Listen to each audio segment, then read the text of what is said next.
nous allons faire encore une nouvelle leçon donc, de langage.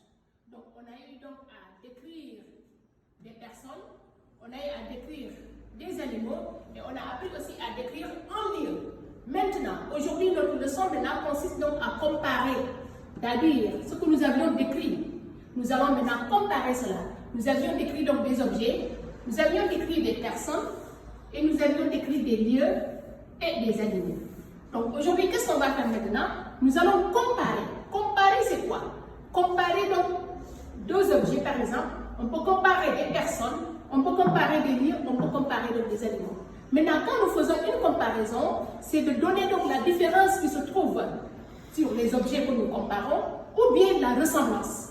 Donc, on peut donner la différence et la ressemblance, ok, de deux objets ou bien donc de deux personnes, de deux lieux ou bien donc de deux animaux. Donc, quand nous faisons cela, nous allons employer donc des adjectifs qualificatifs comme grand,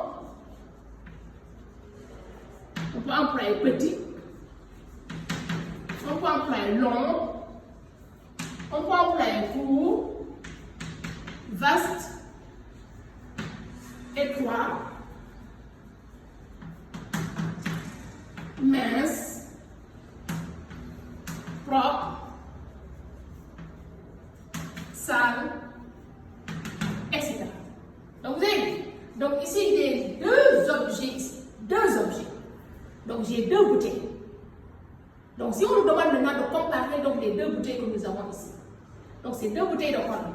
Mais les deux bouteilles, il y a une différence. Donc qu'est-ce qu'on voit donc sur la première bouteille et qu'est-ce qu'on voit sur donc la deuxième bouteille? Quelle est la ressemblance de ces bouteilles et quelle est donc la différence de ces bouteilles? Donc nous pouvons comparer d'abord donc la forme des deux bouteilles. Donc celle-là, elle est plus longue que celle-là, n'est-ce pas? Nous pouvons comparer donc la couleur des deux bouteilles. Et nous pouvons comparer aussi l'écriture qui se trouve sur les deux bouteilles. Cette bouteille donc est écrite en rouge et celle-là, donc l'écriture est en bleu. Cette bouteille a un couvercle bleu et celle-là a un couvercle blanc. Cette bouteille donc est plus courte que celle-là, elle est plus longue, n'est-ce pas? Et les deux bouteilles maintenant, elles ont donc la même couleur, elles sont tous donc des bouteilles donc de colle. Donc, mais les bouteilles donc, il y a une différence des deux bouteilles. On peut aussi comparer Tonton Elage et Maîtresse Léonie. Donc on peut dire que Tonton Elage, il est élancé, il est plus grand que Maîtresse Léonie. Et Maîtresse Léonie, elle est plus petite que Tonton Elage, n'est-ce pas?